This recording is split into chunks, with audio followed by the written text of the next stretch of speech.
Pertama-tama saya ingin mengucapkan terima kasih atas kehadirannya dalam situasi pandemi saat ini.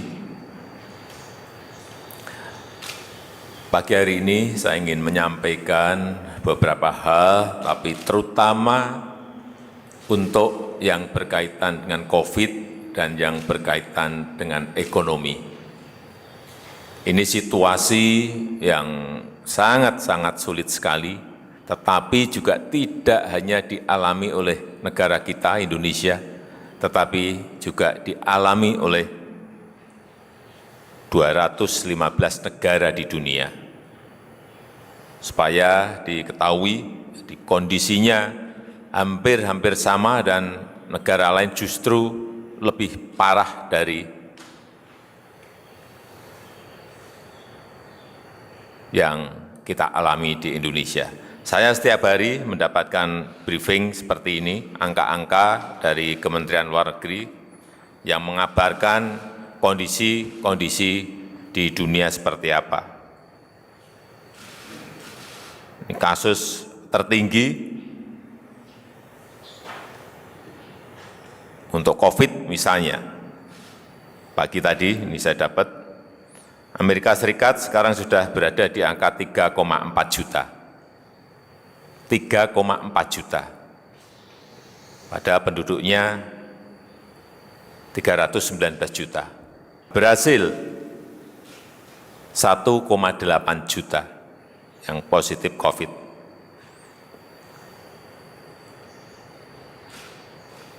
Ini yang gede-gede. Kemudian hari ini kita berada pada angka 78.000 kasus positif.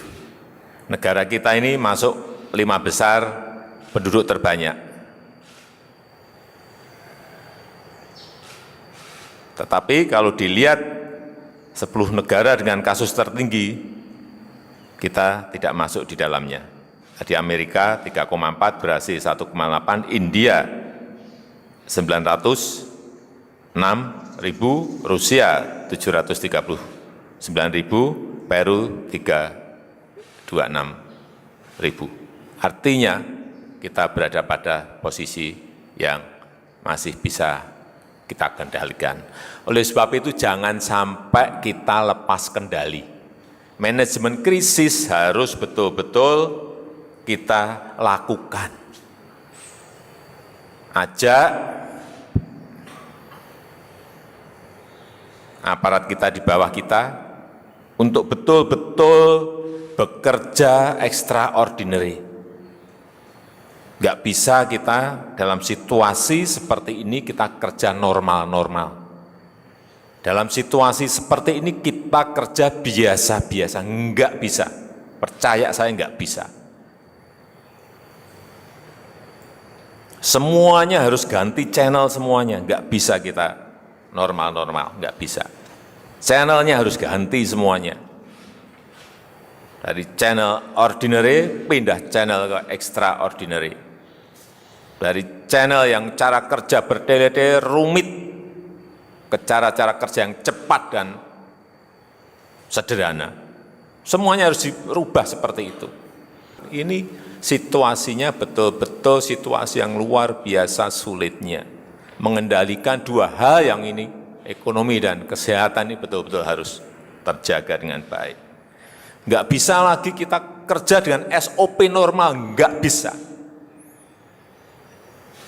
Ini kita harus kerja dengan SOP yang shortcut, yang ada terobosannya. Jadi anak buah ajak untuk masuk ke sana, biar cepat kerja kita. Saya mengapresiasi kerja provinsi-provinsi, Bapak Ibu sekalian, para gubernur, dan dalam penanganan COVID,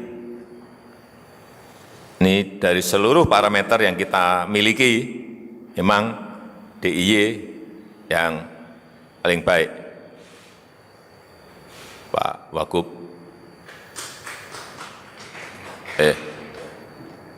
Bangka Belitung juga masuk, ini yang 5 besar yang baik. Bangka Belitung, Pak Gub. Aceh juga masuk, yang 3. Sumbar juga masuk, Sumbar, dan Gorontalo, ini dengan parameter-parameter yang dimiliki oleh gugus tugas pusat.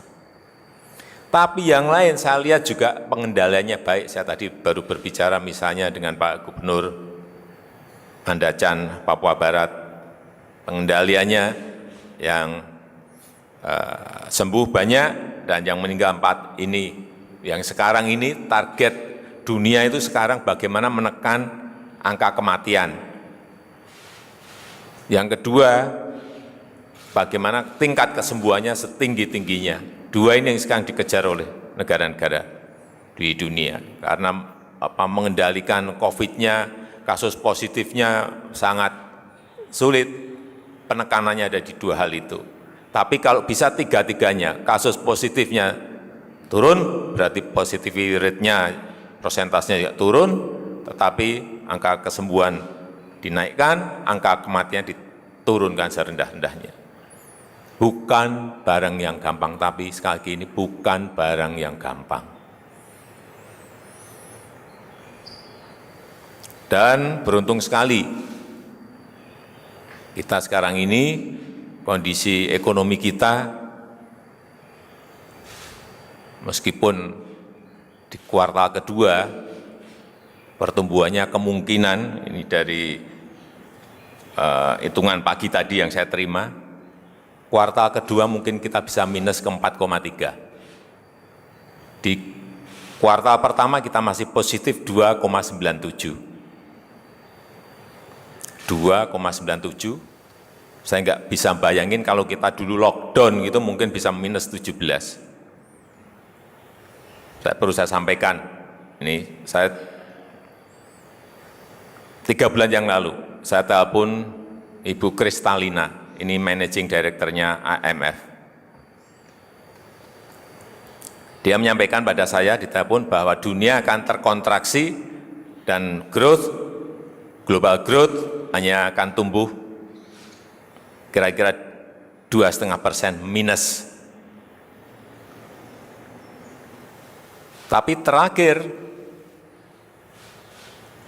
setelah itu Bank Dunia mengatakan, David mengatakan minus 5%. Tapi terakhir OECD, angkanya sudah berubah total lagi. Sangat dinamis harian ini, ketidakpastian ini harian, bukan mingguan, harian. Terakhir sudah berada pada angka minus 6 sampai minus 7,6. Betapa beratnya situasi ini. Dan bahkan di tahun 2020, perkiraan-perkiraan itu sudah berubah total. Terakhir yang saya terima dari OECD, Perancis misalnya di angka minus 17,2%. Inggris minus 15,4%.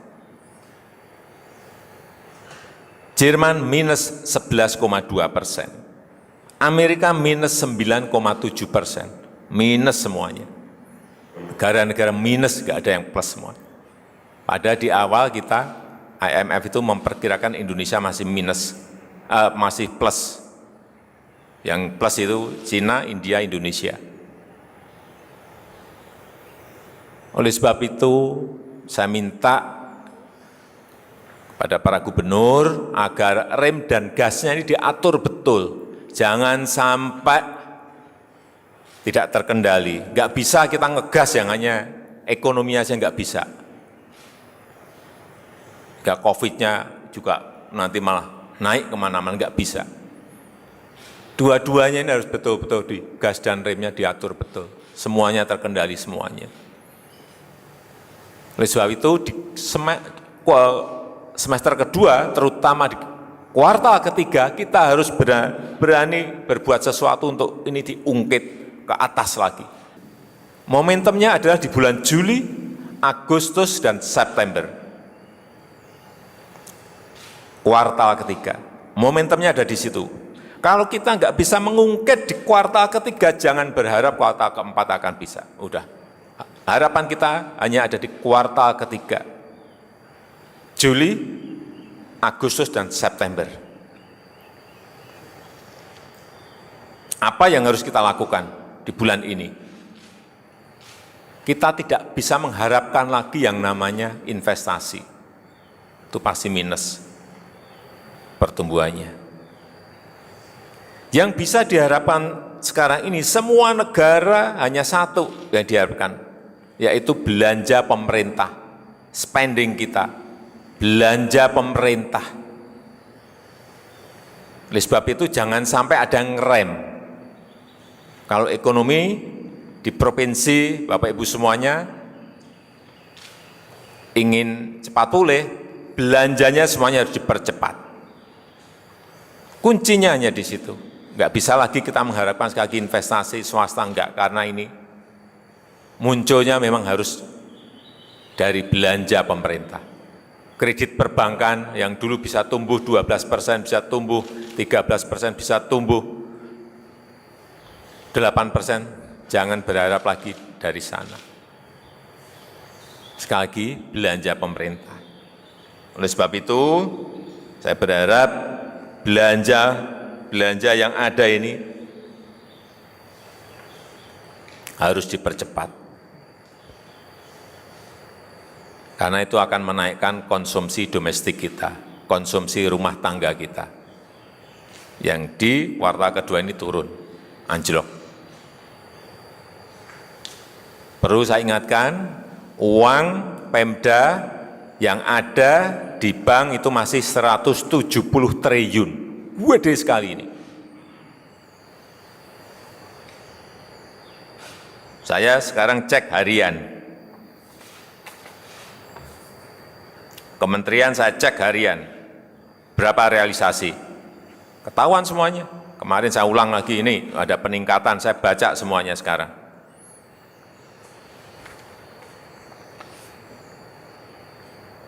Kementerian ini berapa persen, belanja modalnya baru berapa persen, semuanya kelihatan sekarang. Harian pun sekarang ini saya pegang provinsi, kabupaten, dan kota. Saya berikan contoh, misalnya realisasi APBD untuk provinsi. Saya bacakan, DKI 45%, Nusa Tenggara Barat 44%, Sumatera Barat 44%, Gorontalo 43%, Kalimantan Selatan 43%, Provinsi Bali 39%, Kalimantan Tengah 38%, Provinsi Banten 37%, Kepulauan Riau 35%, Sulawesi Selatan 34%, Lampung 32%, Papua Barat 32%, Kalimantan Utara 31%, Bangka Belitung 31%, Kalimantan Timur 31%, Jawa Timur 30%, Sulawesi Utara 29%, Jambi 28%, Bengkulu 27%, Sulawesi Tengah 27%, DIY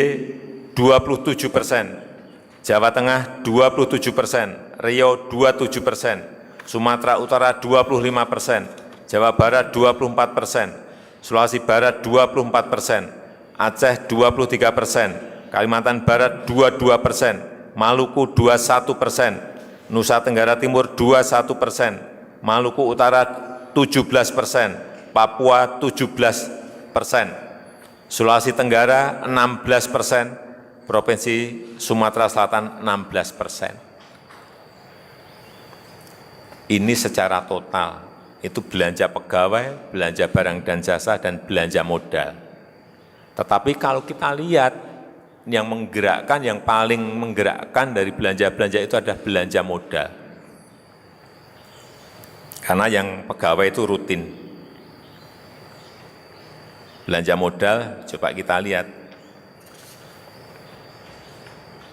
Sumatera Selatan, hati-hati, masih 1,4. Ini sudah bulan Juli. Belanja modalnya. Sulawesi Tenggara, belanja modal 5,6. Papua 4,8. Maluku Utara 10,3, NTT 19,6, ini belanja modal. Kalimantan Barat 5,5% belanja modal. Aceh 8,9 belanja modal. Masih rendah-rendah sekali. Hati-hati. Birokrasi kita harus kita ajak agar ada speed di sini. Hati-hati. Ini kalau tidak kita ingatkan, belanja modalnya masih rendah-rendah semuanya. Ini yang juga kemarin saya ingatkan kepada Menteri.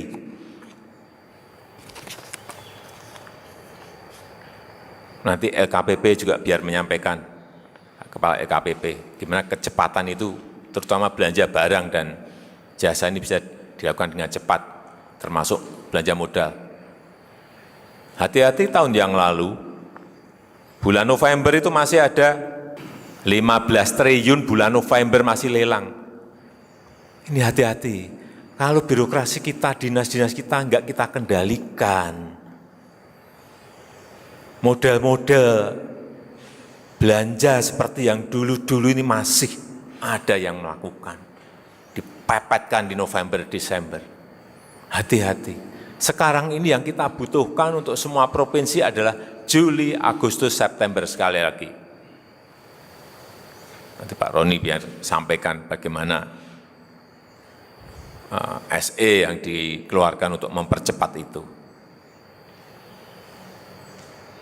Sekarang kita dampingi BPKP ngecek terus juga agar tidak ada terjadi kekeliruan. Saya kira Bapak Ibu para gubernur juga bisa melakukan hal yang sama agar betul-betul belanja kita ini bisa cepat. Kalau kita sudah memiliki angka-angka seperti ini, ya, sudah kelihatan semuanya.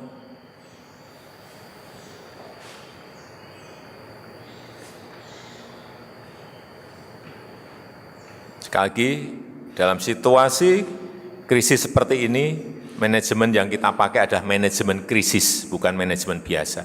Nggak bisa business as usual, nggak bisa. Jadi, sederhanakan regulasinya, sederhanakan SOP-nya.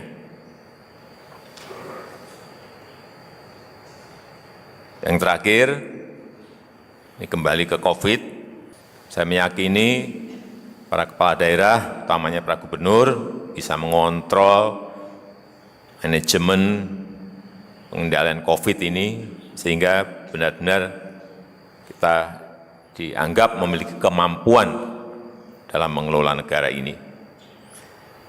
Yang kedua, saya juga akan segera mengeluarkan inpres kepada gubernur dalam rangka apa? Agar keluar yang namanya sanksi untuk pelanggar protokol. Saya kira sudah ada yang mendahului Jawa Barat, saya kira sudah mulai memberi sanksi. Memang harus diberi sanksi. Kalau enggak, masyarakat kita ini tidak memiliki kesadaran untuk pakai masker, untuk jaga jarak, dan kita serahkan kepada gubernur sesuai dengan kearifan lokal masing-masing mengenai sanksi ini memang harus ada. Dan inpres itu bisa dijadikan payung dalam nanti Bapak Ibu mengeluarkan peraturan gubernurnya. Saya rasa itu yang bisa saya sampaikan pada kesempatan yang baik ini. Sekali lagi terima kasih atas kehadiran Bapak Ibu para gubernur, para wakil gubernur pada pagi hari ini, dan negara, rakyat, dan bangsa mengharapkan sekali kita semuanya bekerja keras dalam mengendalikan COVID maupun ekonomi di negara kita. Terima kasih. Wassalamualaikum warahmatullahi wabarakatuh.